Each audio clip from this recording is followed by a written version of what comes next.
જણું બોલો ગમે હાલો. તરબૂચ. તરબૂચ કેવું હોય? હા, પછી ઉનાળામાં તરબૂચ શું કામે ખવાય? એમાં ગ્લુકોઝ મળે અને પાણીનું પ્રમાણ વધારે હોય. શું હોય? આ શું છે? જાંબુ છે. શું છે? જાંબુ ઉનાળામાં શું કામે ખવાય? કારણ કે એનાથી આપણે પાણી પુષ્કળ મળે ને તો લૂ ન લાગે. શું થાય? હા. આ જાંબુ કેવા કલરના છે? ધોળા ને લીલા.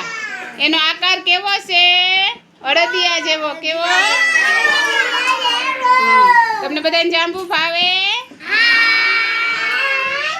હાલો તો જી દાતાએ જાંબુ આપ્યા એના માટે 1-2 ફૂલ કરો.